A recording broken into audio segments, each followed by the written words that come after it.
All right, thank you everybody for coming. Topic today is you've got a Siem, now what? We're going to go over some pre-deployment, some deployment, and some configuration things that you should do with the Siem to get the most out of it, whether it's from an MSP or from an open source tool.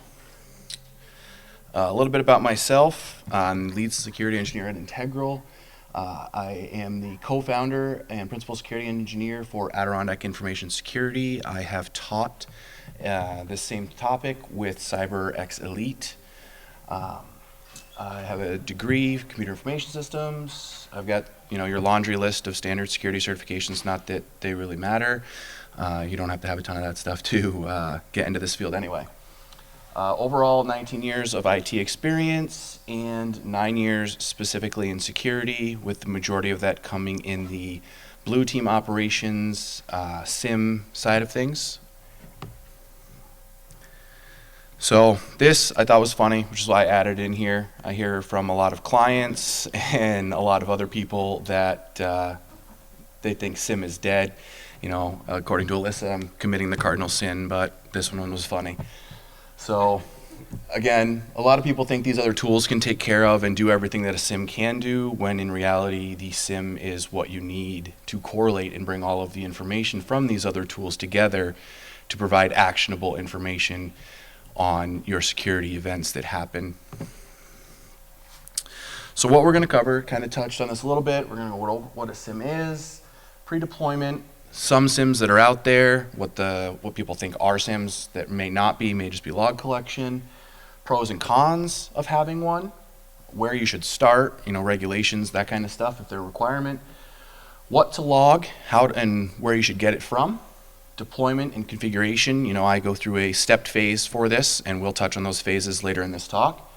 Avoiding alarm fatigue and your business use cases. This is huge with a lot of SIMs. People get them, throw them in, assume everything's just going to be good, and this is where they lose their value because people just don't know what to do with the thousands of alerts that come in. I'm going to touch on adding threat intel into your SIM and how you can use that to better correlate and enrich the information that you're getting. And then I'm going to go over bringing it all together at the end, which will allow us to kind of have a good idea, comprehensive, how you go from start to beginning with your SIM deployment. So what is a SIM? This is kind of what I use for it. It's your information event management. A lot of people can consider them to just be log collection systems. I'd consider that more a log server or syslog server. SIMs, you want to trim the information that you're sending it to be more security specific. You don't want to just throw everything at it, because then, like I touched on, you're going to end up with your alert fatigue. You're not going to know what you're looking at. So using it for your specific security event information and setting up that. Rule-based statistical log correlation. So with this, using Suricata, Snort, tools like that are going to analyze your network traffic and see those. Tools like HIDS, Wazoo, OSEC that are also going to provide you information that you can use to correlate and generate events. Normalization of logs. You get some SIMs and some other log collection platforms out there that don't actually make them human readable. So when you do the research, make sure you find one that's going to make them human readable, and you're not going to have to sit and actually search through each of the fields that your logs are being sent. Centralized logging. This one I kind of touched on a little bit earlier as well, but you don't want to throw everything at it. If you throw everything at it, you're going to have a headache, you're going to lose value, you're going to get sick of it, and you're either going to waste your money or your time, depending on if you went with an MSP or an open source software. Pre-SIM. So with the pre-SIM, there are some things you should have in place before jumping to a SIM.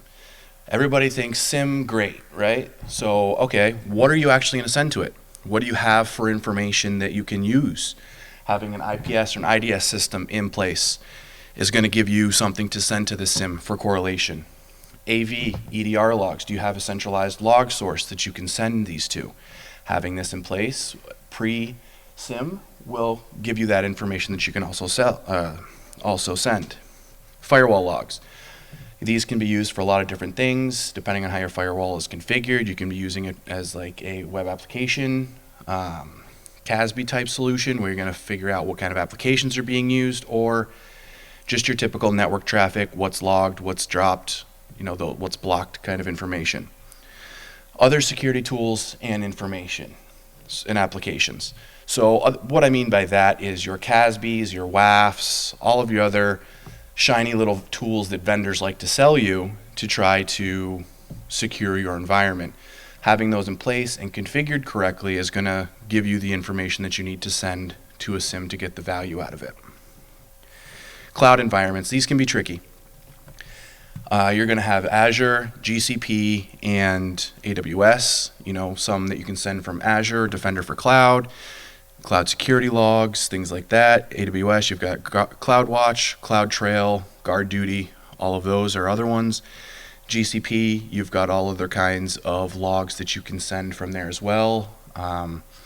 Kubernetes logs and things like that you want to send and monitor can all be sent to them. Some SIEMs don't actually work well in cloud environments, and others do. Pre-deployment. So these are things, now you've gotten your approval, you've got it coming in, you've decided whether you're going, open source or not. Is it compliance mandated? Do you have a HIPAA requirement where you have to maintain logs so that you can size this appropriately? You want to make sure that you are having enough cold storage and hot storage in order to be able to search these. If you get audited, or in the event you have something happen, you can go back and pull the necessary information from this without having to say, oh, we only kept 2 years of logs, when in reality you may have needed 7. So you have to be able to configure these appropriately. Is there a certain subnet? Are you limiting what you're monitoring? So in some environments, people only want to monitor their PCI environment. They only want to know if a credit card has been accessed or that data is going across the environment. So you want to know what you're monitoring, whether it's your whole network, a specific subnet, specific environment, subset of servers even. You want to know what you're monitoring and how you are going to apply these logging concepts to your SIEM. Are you looking at everything? Having that idea, again, going back to the tools that are in place and your endpoints. Are you doing EDR? Is it on all of your endpoints? What's your success criteria? Are you wanting 100% coverage? Are you okay with 80% coverage? Having that and understanding is going to give you the idea of how big you have to scope this.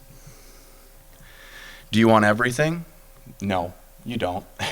We touched on this earlier. You only want your security specific information and things that could indicate something nefarious going on within your environment. How big is your SOC team? This helps with if you're going to go with an MSP or use an open source software. If you're going to use something open source like Alien Vault or Alien Vault's OSIM or Security Onion, there's a lot of deployment and configuration that has to happen along with maintenance. If you're going with an MSP, you could have a 1 or 2 person team as long as they're doing the appropriate analysis and you're using you as the escalation point, then that would be what you would do. Typically, again, a lot of this is dependent on the size of it. Touching on this, MSSP or in-house, this really comes to budgets are big. Like, if you have budget to get an MSSP, great. If not, there are open source tools. There are things you can do to at least get something in place to give you that visibility into your network and seeing what's going on. Paid or free and open source. We're going to touch on this on the next slide a little bit about certain ones that are free, certain ones that are paid, and how you can use those to your advantage. So SIEMs, your paid ones, a lot of them are IBM QRadar, Alien Vault USM Anywhere, which is mainly in the cloud at this point, Logarithm, Splunk. To me, it's more of a log collection and big data tool than it is a SIEM.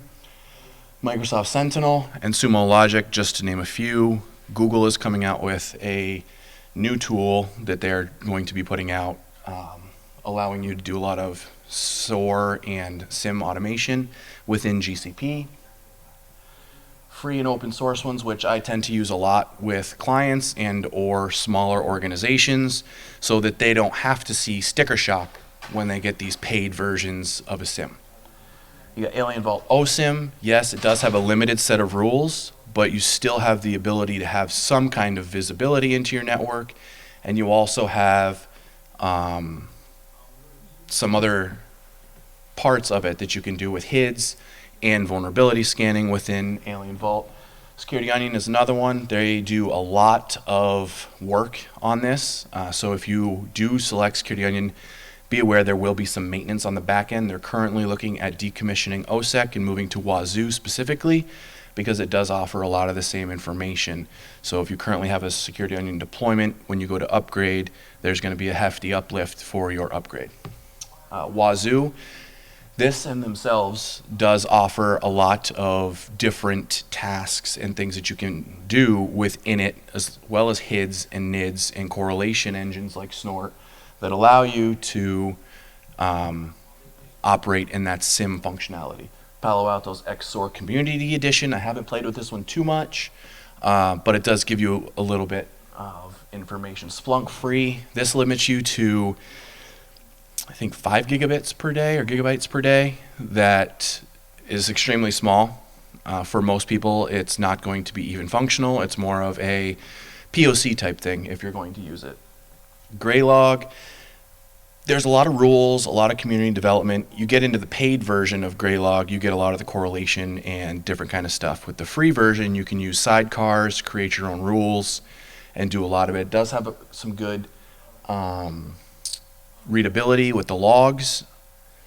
Sim Monster community, this is one I've used. It's very resource intensive, so you're going to need hardware for it. It runs a lot of really good things, from the Hive, which is a case management type system, to doing vulnerability scanning and HIDs and NIDs traffic and analysis as well. So these are some free and paid ones. There's a whole bunch out there that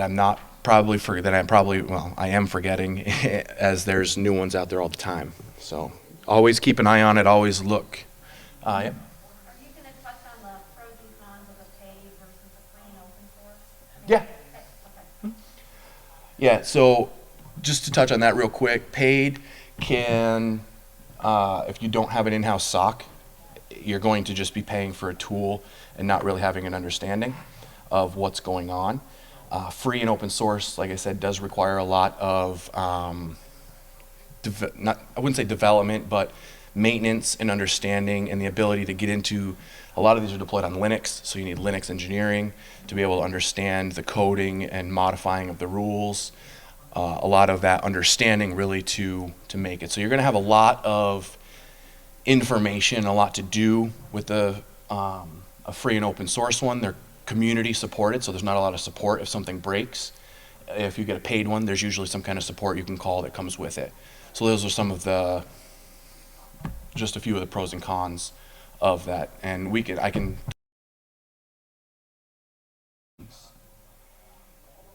So this is just the Gartner quadrant. Everybody likes to show the Gartner quadrant for everything.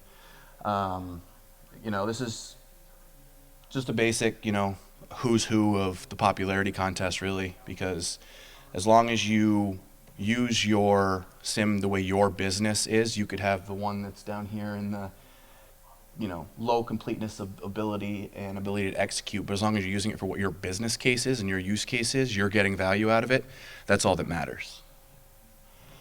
Benefits of having a SIM. Again, we touched on a little bit of this. You've got centralized logging for compliance. Again, I talked a little earlier. You could have a HIPAA requirement, PCI regulation, GDPR. You got to be careful with that, not to pull your stuff across the pond if you do have that, especially if it has IP information in it. It can get dirty to try to do that. Event normalization. This allows you to make them human readable. Most of them are, but if you've ever catted a log file in Linux, they're not very fun to read. They don't make it very easy. Dashboard views of alarms. These are nice. Having a dashboard to look at for an alarm or a number of alarms makes your life a lot easier, rather than sitting there and actually having to go through something one by one. Security Onion does have a dashboard. It's in Kibana, but when you're looking at them one by one in the Security Onion console, it can get a little tedious for that. The ability to search logs. So this comes to having all of your logs in that centralized location. If you want to do a threat hunt, you wanted to see what was going on, you want to see if anybody's executing PSExec across your network, you can do that from the centralized console and having that. correlation of events. When you do a search, searching to say, hey, I have seen this event here around the same time of this other event, there may be something suspicious going on here, and using that to correlate that information. Minimize your time to detection. Not having something in place and then just kind of responding out of the blue is not going to help anybody. When you hearing your users say, hey, I got this ransom note on my desktop is not always a fun phone call, but if you were able to detect something suspicious going on with someone scanning internally on your network, doing internal network recon, trying to use privilege escalation, you can probably see that prior to the malware executing within your network, which again minimizes your time to detection and creates the ability for you to stop getting to that final phase of the attack. And again, it gives you the whole picture, like I just talked about, of what's going on in your environment. Cons of having a SIEM. They're complex systems. This goes to your question about having a paid versus free and having support. They're very complex systems, and without having someone who understands it or can support it, you're going to not get the best value out of it. You're going to have someone who's doing a lot more time researching things than they are managing it, writing rules, reviewing alerts and alarms, and things like that. A SIEM can become a one-person job if you don't want them doing anything else. It's not going to be something that keeps teams busy all day. It can, depending on your log ingestion and the number of logs you're getting, but if you're a small organization, a SIEM deployment can become a single person job, which will put a lot of your other security on the back end. Time to deploy. Again, paid versions, they'll usually help you deploy it. Free and open source, you're on your own. You got to deploy the HIDS agents to the machines, make sure they're connecting, validate the information, set up your span ports and all that stuff. Training for someone who doesn't understand the system. When you purchase a SIEM, a lot of times, they'll give you credits for a training class to get some kind of certification. Alien Vault has their Alien Vault Certified Security Engineer, which you can get if you've purchased their SIEM. Again, a lot of the other stuff, like Security Onion, community-based, not a lot of training out there. You have to pretty much read the manual, which can be tedious for a lot of people. I don't know a lot of people that can sit in front of a computer and read hundreds of pages of a manual in order to actually understand how something is going to work to get it to be the best possible solution for you. What to log and why. So your DNS logs, these are key.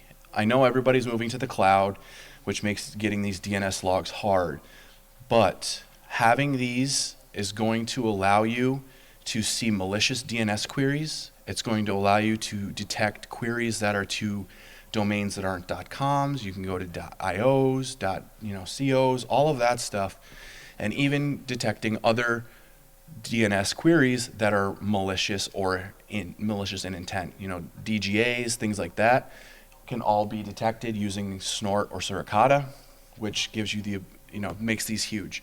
Also, during the investigation phase, having these makes life 10 times easier. If somebody says, hey, I clicked on this link, you can say, oh, okay, around this time you clicked on this link and this site was where it took you. You can then correlate that with the DNS log and say, all right, I can actually see where this traffic happened. I can see where it went. Then if you want to go play in a sandbox environment, you can go to that link, download it on something, put it in something like anyrun.app, which will then show you network connectivity and things like that and give you more IOCs to go and search your environment for. Windows and Linux system events. A lot of these you'll be setting up on a domain controller typically. You'll do things like adding an admin to enterprise admin, schema admin, domain admin, users being removed from those groups. Linux, syslog events, somebody sudoing to root, somebody changing file permissions. If you're doing FIM, things like that are going to give you a view into what is going on in your environment on those systems. Again, in the cloud makes it a little harder because you've got Azure VMs and if you have something to collect those logs in Azure, great. Otherwise, you're going to be paying for bandwidth to download them somewhere. So having that deployment figured out and understood early on is going to help you with these as well. Your AV EDR logs, again, we touched on this earlier, having that centralized logging, which is going to allow you to pull that information. A lot of SIMs will have a connector or an API ability to pull those in, which makes it easier. Again, pro versus con for paid versus unpaid is paid is going to have support for that API, probably going to have documentation for that API, where you're probably going to spend a couple hours searching for it for an open source one. Niche traffic. I love this, but as people move to the cloud, it's making my life a little bit harder. Niche traffic gives me the ability to see what's going on, where traffic's going, look at things like data transfer and put in rules to say if someone uploads more than 50 megabytes in 30 seconds, I want to know about it. And it gives me the ability to really look into that information. That and NetFlow data are huge, which, again, getting into the cloud is a little bit harder. You can still get this kind of stuff in the cloud, but it's a little harder just because of the way things are set up in the cloud. And if you don't have your VNets and firewalls set up appropriately, you're going to get a lot of stuff you probably don't need to see. But niche traffic will make your life a lot easier in an incident response role, giving you the ability to see a lot more of what's going on, if data was actually exfiltrated, if data was taken, things like that, how long they were in, if they downloaded anything into your environment, things like that. You can see command and control type things. Application logs. So these tend to be more audit based than they do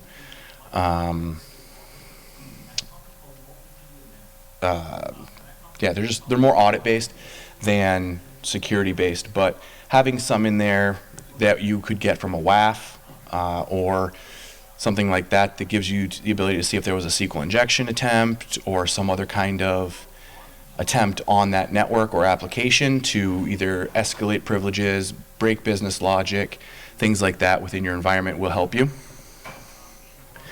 Cloud environment logs, CloudWatch, Datadog, CloudTrail, Defender for Cloud, Windows security logs in Azure, the application security logs from Azure.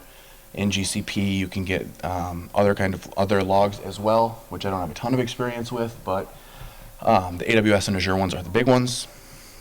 So these are the 4 phases that I typically take when deploying a SIM, whether it's open source or paid. I kind of try to dictate the deployment as best I can to avoid alert fatigue and to make my life a little bit easier. So with HIDS, you determine whether you're going to use OSEC, which I spelled wrong up there, Wazoo, NXLog, or syslog-ng. This is going to help you with your asset inventory. You're going to see what you have for a number of machines. Sometimes you're going to see that your CMDB doesn't actually match up with your HIDS, and you're going to say, oh, well, we've got more computers out there than we actually should or that we knew about. It allows you to view authentication logs and things like that. But what you want to do, and this is the big part here, for each of these steps is kind of a wash, rinse, and repeat type thing. You want to look at the alerts and tune as necessary before going to the next step. And I can't emphasize that enough because it's going to help you avoid alert fatigue. Doing this at each level and each phase is going to make your life easier. Rather than just throwing everything at it, take the time to review these logs now, understand what's going on at this point, understand what you want to see, tune stuff out if you have to, but don't just move to the next step without reviewing these alerts, because if you do, you're going to be in trouble. DNS logs. Again, a lot of these can be done with the same agent. Again, it helps with your queries. You can filter unnecessary ones. These can get noisy. There are, DNS queries to Windows Update and legitimate traffic that you actually know. Once you've let this run for a week or two, understand what your business is doing within these DNS queries. You can go in and tune out things like Windows Update or Google.com, those other types of known safe sites, if you want to call it. Tune those out. You can still collect them, but just tune the rule to say, I don't want to see these specific domains in alerts. That will allow you to minimize the number of logs you have to sort through when you have an event, and then the number, it'll keep the size down in your actual hot storage. You can just store your other ones in cold. And again, look at them as you're doing it. Make sure you're tuning it, make sure you're updating it, make sure you're communicating it, and continue to move on to the next phase. Firewall and NIDS logs. So these, you can, for NIDS logs, you'll typically set up a span or a tap on either your firewall or your core on the internal side so you can see your north-south traffic. This is what helps you view your data exfiltration, if somebody's downloading something, potential C2 commands, things like that. Firewall, you're going to do your firewall rules, whether something's been dropped, added, new rules been added, removed, packets are being dropped, you're getting a certain number of inbound packets on a specified port, things like that. Whatever your firewall can alert you on from those certain things. And again, you're going to determine your use case for these, and then you're going to tune what you specifically need. You don't want to keep anything that is going to cause noise or you a headache because you didn't tune it, you didn't understand what your business needed you to do, and you didn't understand the use case behind it. So, phase 4, EDR and application logs. These are typically your last ones you bring in, and along with cloud, which I don't remember if I put cloud in here, but so we'll touch on that as well. A lot of these for your paid versions have APIs they can use. For your free versions, they don't. You can have things like Graylog, which has sidecar to pull stuff in. You can have the ability to send stuff to it via just syslog if the SIEM supports it. Again, the last 2 steps are huge. You're going to determine your use case, understand what's going on in your environment, and tune as necessary. So I'm going to go back here because I want to touch on cloud, and that's the same thing. You want to understand and configure them to send to your SIEM, whether your SIEM is on-prem or in the cloud. If it's on-prem, you need to figure out how you're going to get these logs into whether you're setting it up with a forward node in the cloud, or if you are just using a single manager type node that is going to collect everything on-prem, which will then allow you to, then you have to send everything on-prem, which means you have to pull it down, which means you have to pay for bandwidth within Azure and AWS. Those are things that you want to think about, because if you're having to pay for that, that's going to increase your costs of your SIEM, whether you're uploading stuff to the cloud or downloading it, and then you have to pay for storage in the cloud as well. So you got to think about those things, because you're going to increase your costs, which when you go back to your manager and say, hey, I need another $5,000 because our bandwidth costs went up because I'm pulling all this stuff down or sending it all up, they're not going to be too happy with you when they've already approved, you know, $50,000 for your SIEM that you just wanted. Threat intelligence. So bringing in threat intelligence at this point is going to allow you to bring in things that are being done by, for example, Alien Vault OTX. There's a lot of good feeds out there. A lot of companies, a lot of researchers will submit things, create feeds that you can compare against your data. So you can compare against your DNS queries against a list of known malicious domains to say, hey, this malicious domain's in my environment. Why am I getting this alert? Who's going to that? So you can do that, and that's why DNS logs are huge. MISP sharing servers, and then this GitHub link is also a great source of threat intelligence. But there are also things like Palo Alto, Mandiant threat feeds, things like that. There's some paid stuff out there that if you choose to go the paid route for your threat intelligence, you can. But threat intelligence really adds enrichment and value to your SIM once it's configured correctly. I wouldn't jump to add this in until you know it's functioning correctly and you're getting value out of it.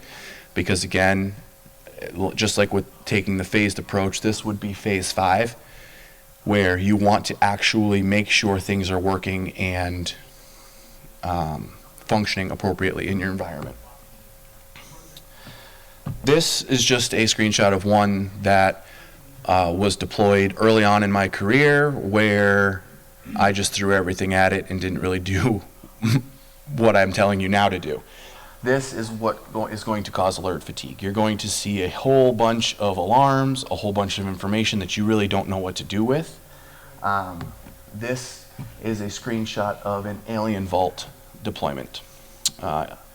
So as you can see, you've got a whole bunch of delivery and attack up here, which is that line that's got a bunch. But had the stepped phased approach been taken, it probably wouldn't look this bad. It'd probably look like the other 3.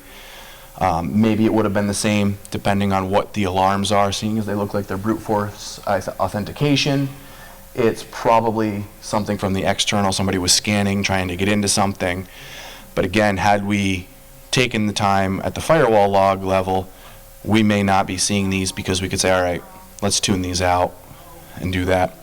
Now, when you're trimming the noise, this is what it should look like. This is what you want it to look like. You want a limited number of events per day. You want actionable events, things that are either going to be misconfigurations, actual events, things that happen in your environment. This is going to allow you to get the most value out of it, allow you to really get that business value to show to your executives. Say, look, we're getting value out of this. We're doing X, Y, and Z. We've gone from 70 alerts down to 5 alerts, down to 2 alerts per week. And we're being able to focus on other things because we've got this tuned, we've got the correct information, and we're doing all this. A lot of people will take this and be like, oh, I can't show this to my boss because they're going to say I have no work to do.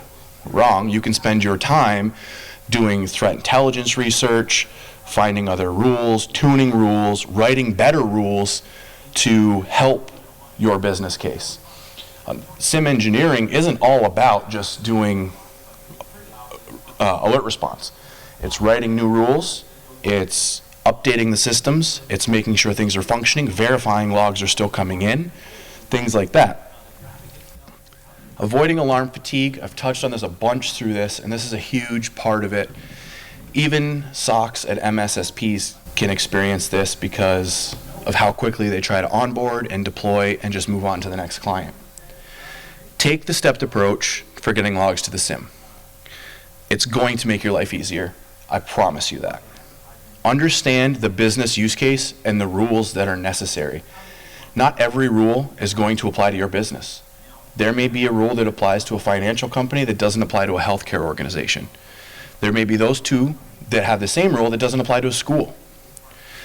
Take the time to understand what you're looking for, what you're understanding, and what you're trying to achieve prior to throwing this in, and it will make your life easier. Don't assume that all of the alarms need to be closed at once. Just because something says it's critical doesn't mean it's critical.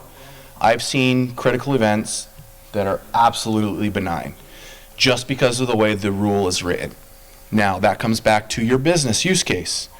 Understanding that, you can then lower and tune that rule to a lower value, allowing you to then get better value out of your SIM.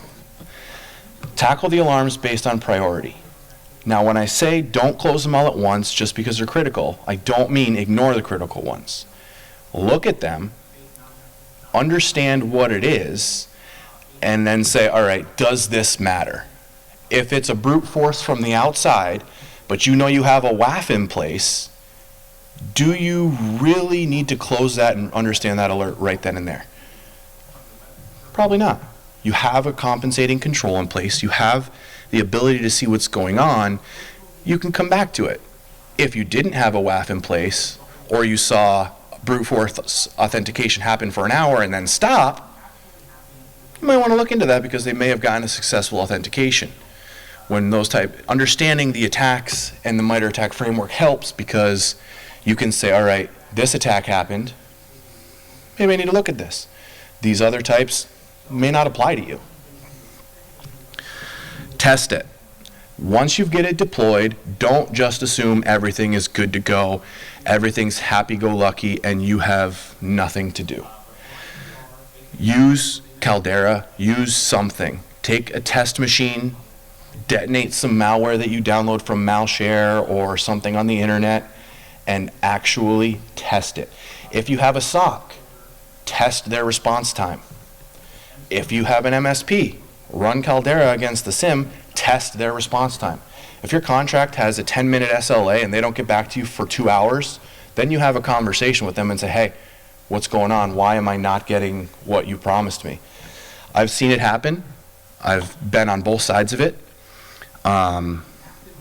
You know, again, it comes down to, you'll usually hear, oh, our staff was really busy, we had more than one attack going on at a time, blah, blah, blah. But every client deserves the same attention, especially if they're paying for it. So testing it is going to be huge. It gives you, A, the ability to see if it's being effective, and B, it gives you the ability to test your SOC and your MSP if they have it. So using Caldera is something that we do, and we've done it for other clients. So having that ability and understanding the testing that you're doing is going to allow you to really tune and fine-tune and continue to work to get better at what you're doing and help your MSP get better, but also help make your business get more value out of the Siem. You're going to bring it all together. At this point, we've done it, we've deployed it, we've tested it. Now we want to bring it together. Keep repeating it from phase one every time you get a new server, new endpoint, new software, new something. Do it again. Go back through the steps, take the time to understand it, don't rush it just to get it deployed. Continue to improve. This goes to continually testing it. Continually test it. Run something new against it. Write a rule. You know, set up some kind of malicious script to run to see if your Siem can detect it. If you have a pen test and your Siem doesn't detect it, take the report and ask the testers, what did you do that my Siem didn't detect? Use that information to write a rule, because their offense should always inform the defense and help us get better. It will always help, and that cycle will always help. So asking them and using a rule to create, using the information to create a rule is going to make our lives as defenders easier. Learn from your mistakes. If you miss something, go back and do it. Again, figure it out. Alyssa touched on it earlier. Everybody has their mistake. Well, I'll tell you about mine. I did an RM-Y SQL star on a Siem. That was not good.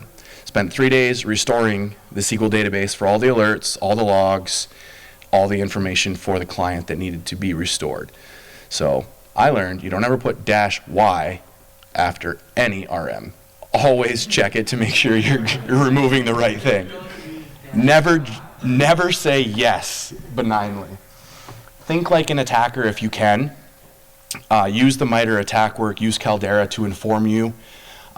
Read offensive articles, communicate. If you have an internal pen test team, communicate with them to say, hey, what are you doing? I want to ride along with you for 30 minutes so I can see what you're doing to test against X application. Or talk to your vendor that's doing your pen test and say, hey, why didn't we get an alert here? What did you do to avoid detection? Things like that. Those are only going to make you better, only give you more information for your Siem and more information to make it better and more complete. Understand the system and how it works. This one, it's hard. A lot of us have more than just being a Siem engineer on our plates. We've got deploying tools, managing EDR, responding to EDR alerts. You know, at my prior job, I was also governance and doing policies and procedure stuff. So you get all of that stuff thrown on your plate, along with vulnerability management and things like this. You don't get to really focus and hone in and understand a system. So what you want to do is try to understand it the best you can. A lot of us do learning on the side and after hours. It just makes us a different breed of people because we always continue to learn. We always continue to make things better. So that really concludes it. Does anybody have any questions?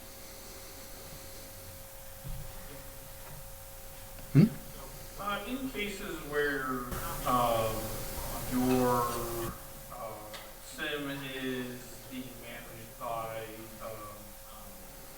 an MSSP, Mm-hmm.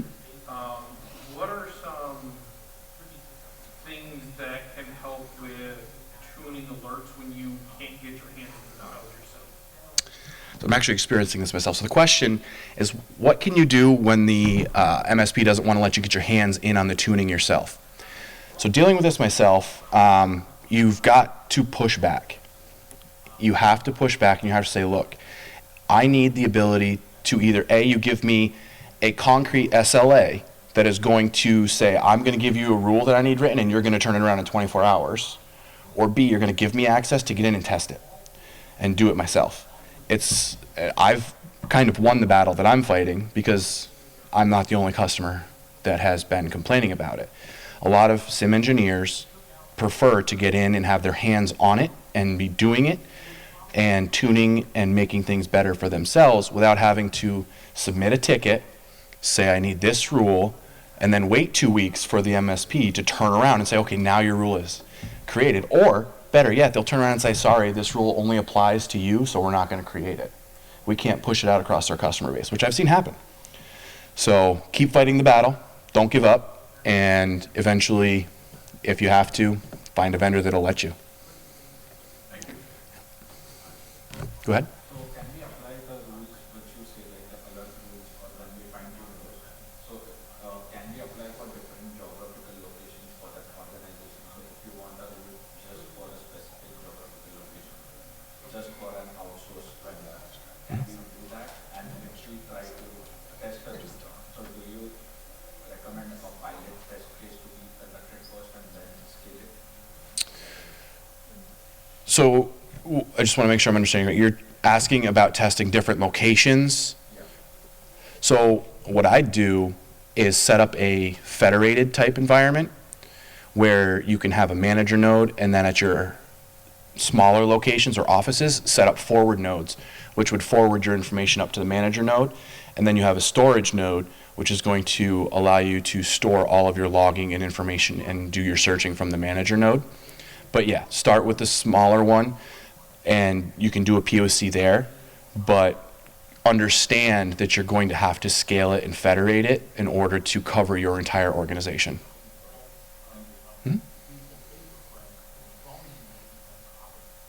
Anyone else? Yep, go ahead. You mentioned sysmon logs. Mhm. In one experience I'm thinking of specifically, it was basically just a log aggregator. Mhm. Is there a methodology that you prefer for pulling some, because obviously you're not going to want it all, but pulling some of that into the SIM? So typically what you'll do is you'll pull it all into the SIM and then write a filter. Okay. So what you do with that is you'll get those logs into the SIM because sysmon itself is just going to pull it and you're going to point it where it goes. Some of them you can write filters locally. OSEC, you can write a filter locally with a comp file that allows you to filter out what specific logs you want or pull specific logs you want. Sysmon, I haven't done too much with it. It's possible that that could happen, but worst case scenario, you can filter it out at the SIM level and say, I only want X, Y, and Z logs from this source. Okay, thank you. Go ahead. So I've used Flow before. Mhm. And I know you said that 5 gigabits or gigabytes of log data per day or per whatever they use in their thing is not a lot. And I agree. The basic one can't really do a whole lot if you're pulling many logs for it. Right. What would you, I know it strictly depends on the size, but for a small business, what would you say the amount you want to think about? Like how much data could you pull from an environment, do you think? If you had, I know if you added all the Windows logs and all Mhm. of the, endpoint logs, that it would get ridiculous. Mhm. So you're just going to be pulling security events and firewall logs and some other stuff. What kind of ballpark do you think should be? So every environment's going to be different. Yeah, no, You're going to have some that could range 20 to 50 and you're going to have some with one server that could be 7 if you include endpoints. I tend to avoid Splunk because of that, because I don't like the limit. Yeah, I tend to go more towards the Alien Vault OSIM, Security Onion, Sim Monster Community, which you can do up to 500 endpoints. I'd prefer the endpoint method over the gigabyte method. So if I can do 500 endpoints and I come in under 500, I can get a free and open source software that's going to do more than Splunk. Because I got a case manager, I've got NIDS, I've got Suricata, I've got all kinds of stuff that are in it, as compared to Splunk, which is just going to say, oh, you reached your limit and now you're done. Yeah, it basically just starts everything. Yeah. So, that's very not helpful. Yeah, well, and I mean, it's counterintuitive, right? Like, if you're sending your information to it, and then it just starts throwing stuff away on you, and you can't get it back either. It just drops it. Yeah, it's, Especially when you're forwarding systems. yeah, yeah. UDP, if it gets dropped, it's gone. Yeah. Yep. Anybody else? Yeah, go ahead. I noticed, I know you mentioned some of these SIM solutions aren't quite SIM, but more of just like log aggregators.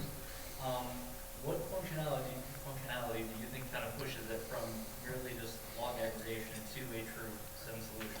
Yeah, so what I feel, for me, what I feel like pushes it from a log aggregation tool to a SIM is going to be having the NIDS correlation engine, so something like Suricata or Snort built in, and then also having alerting, because I want to know what's going on. If something comes in that says, hey, I'm critical, I want an alert. So being able to configure, whether it's a Slack message, a email, whatever, I want some kind of an alert to say, hey, send me that. I know that there are some free, Splunk, for example, has the ability to do a lot of that, but in order to get that functionality, you have to pay for the enterprise license, which is huge. So a lot of the other options have that ability to get that alerting. But that's where I feel really kind of pushes it from one to the other, because it gives you that ability to really get alerting, get correlation out of the system with your HIDs, your NIDs, and all of your stuff, pulling it all together and really enriching it so that you have a better view of what's going on. I have a follow-up question. So when Yep. you said like once you have all the pieces of puzzle in terms of SIM being deployed, Mhm. and later we have to reiterate that process even if we are purchasing a software. Mhm. So that piece of communication needs to be done to the team, the engineering team who is using it, Mhm. the workstation, so that we are aware that we have to again tweaking that, right? If there is a change made at departmental level. So it's going to depend on if you're sending those application logs to the SIM. If so, say you bring in a new application, but there's no logs that can be sent to the SIM, so that you don't have to repeat the process. But you bring in a new firewall, and you're using it for standby, hot spare. You need to send those. You need that firewall needs to be configured in case the other one goes down, so you can continue to get those logs. So you repeat that process. If you're bringing in a new EDR, you're ripping out an old one, then you want to repeat that process. If you're bringing in something that can send logs, for example, you're standing up a new server, spinning up a new domain controller that is Windows 2016, whatever the new version is, 2019, it's one of those. But you're standing up a new one, and you want to then repeat that process so that you understand that server is now sending those logs, and then you want to verify it, and then you can decom your other server. Anybody else? So just to understand, on the same note, so it's only when it comes to like critical systems that will affect, the logs, like you said. Yes. The only ones you will have to repeat the process. Yes, if there's a system that's sending logs to the SIM and there's a change to it, or a major network change where a switch is going out that you're sending syslog, repeat the process. Thank you. Anybody else?